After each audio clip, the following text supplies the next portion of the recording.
और हम कितने दिनों तक सौदेबाजी करते रहेंगे। साहब इसी बात के लिए कह रहे हैं कि वह शिव को अपना समझने की कोशिश करो।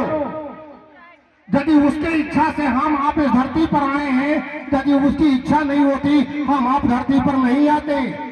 उसकी इच्छा थी, कहा गया कि इच्छा मात्र प्रभु सृष्टि, कि उस इच्छा मई की इच्छा से इस सृष्टि का निर्माण हुआ है। और उस इच्छा के एक हम आप फूल हैं। जब हम उनकी इच्छा के फूल हैं तो हम अपना रिश्ता तो उनसे बनाएंगे। और साहब ने कहा कि देखिए ना, जगत की भारी है तो लोगों का मन शिव की ओर नहीं जाता है, शिव से रिश्ता नहीं बन पाता है। इसलिए उन्होंने कहा कि चलिए ना, शिव को गुरु मानकर देख लीजिए। मैंने शिव को गुरु माना है, परिणाम को पाया है, अनुभूतियां मिली है।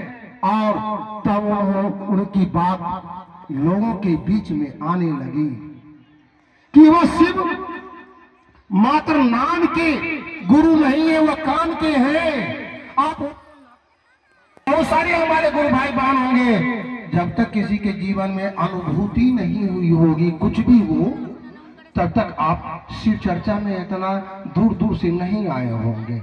कुछ तो हुआ होगा, कुछ तो मिला होगा, चाहे बेटी के शादी के लिए, चाहे बेटा के नौकरी के लिए, चाहे मकान के लिए, चाहे जमीन के लिए, कुछों के लिए तो दया मांगे होंगे ना। कुछों के लिए मांगे, मतलब जगत की चीज के लिए मांगे। जगत भारी रहा, धरती का मानव क्या करता है, उसको जगत अच्छा लगता है। साहब ने कहा कि यदि धरती का मानव सच में शिव को अपने जीवन में उतारने लगे, शिव उसको अच्छा लगने लगे, तो उससे बढ़िया कोई बात नहीं हो सकती। इसलिए शिव को अपना गुरु बनाकर अपना शिष्य भाव देने की चेष्टा करनी चाहिए। क्या करना चाहिए? अपना शिष्य भाव देने की चेष्टा करनी चाहिए। शिष्य भाव देना है तो उसके लिए उन्होंने क्या कहा कि अपने गुरु से दया की याचना करिए कि आपके ख्याल में आपके वह शिव रहे, आपके सोच में वह शिव गुरु के रूप में रहे, वह शिव आपके चेतना के धरातल पर दिल में धड़कने लगे कि वह शिव मेरा है, मैं उस शिव का शिष्य हूँ। यदि ऐसी चाहत नहीं रही, दिल शिव के लिए नहीं धड़केगा तो दिक्कत होगी। दिक्कत हो ही रहे हैं, लेकिन हम लोग समझ नहीं पा रहे हैं। साहब ने कहा कि उस शिव को अपने दिल पर स्थान, आपका मन जो संसार के में ऊंचाई पर है उसको नीचे गिराइए। जब तक आपका मन धीरे धीरे गिरेगा नहीं, गुरु उठाएगा नहीं। इसलिए गुरु उठा ले, ऐसी कोशिश करना चाहिए जैसे साहब श्री हरिंद्रानंद जी का मन सिंहेश्वर के मंदिर में हारा था। साहब ने कभी महादेव को मिठाई नहीं खिलाई थी, लोगों ने मजाक उड़ा दिया था।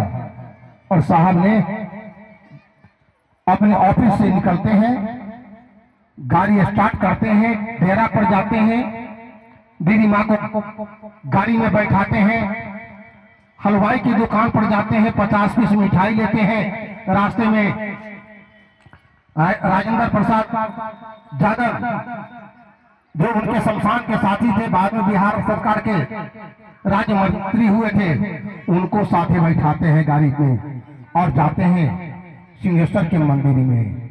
और वहां प्रसाद चढ़ाई जाती है और साहब का मन हारता है और हारे कहते हैं साहब की बुढ़ाऊ इज्जत रखी।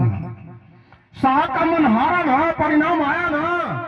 गुरु अपने शिष्य की लाज बचाई कि नहीं बचाई? साहब ने मिठाई महादेव को चढ़ाई और महादेव ने उस मिठाई को खाया। 50 पीस में से 15 पीस मिठाई गायब पाया गया और जो 35 पीस था वो करीने से कटा था, प्रसाद का रूप दिया गया था। तो जरा बताइए, जब साहब तो कहे कर खेला तो है गुरु से दया मांगने में, इसलिए गुरु से दया मांगनी जानी चाहिए। यदि हम लोग अपने गुरु शिव से दया की याचना नहीं करते हैं तो काम कैसे चलेगा? और उन्होंने उन्होंने कहा कि देखिए ना, सभी लोग तो अपने लिए, अपने परिवार के लिए दया मांगते हैं, अरे थोड़ा कोई महादेव के लिए दया मांग। आपसे महादेव का काम हो सके, आप महादेव का काम कर, महादेव के काम आ सके, इसके लिए दया मांगनी चाहिए। और हम लोगों ने वैसा किया नहीं, इसीलिए साहब कहे ना कि मैंने सोचा था, मेरे दर्द का विषय था कि मैं चर्चा शुरू की थी शिव के लिए, और लोगों की दुख और तकलीफ में कमी आएगी, लोगों का मन शिव से जुड़ जाएगा, उनके जीवन में कमल खिलेगा। कोशिश की जानी चाहिए मेरे मन पर शिव भारी हो जाए, मेरे अंदर में ज्ञान की अभिवृद्धि हो, शिव का भाव जागरण की अंतिम विधा है। शिव गुरु नाम की चर्चा करना, लोगों के बीच में जाना है, अपने गुरु शिव की बात करना है। जितने लोगों के बीच में अपने गुरु शिव की बात करेंगे, मेरा मन समझेगा कि मेरे गुरु शिव है। जितने लोगों को जोड़ेंगे, मेरा मन महादेव से जुड़ेगा। खुद शिष्य बनना है और लोगों को भी शिव का शिष्य बनने के लिए प्रेरित करना है। तीसरे सूत्र में कहा गया कि अपने गुरु शिव को प्रणाम किया जाना चाहिए, अपने गुरु शिव को प्रणाम करना है। इच्छा हो तो नमः शिवाय से प्रणाम करिए। साहब श्री श्यामभूति में लिख चुके हैं कि एक माला तो करना ही करना है, इसके बाद एक प्रणाम अनेकों परिणाम को बताता है।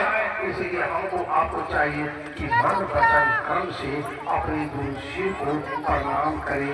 इन्हीं बातों के साथ अपनी बात अपने गुरु के चरणों में आप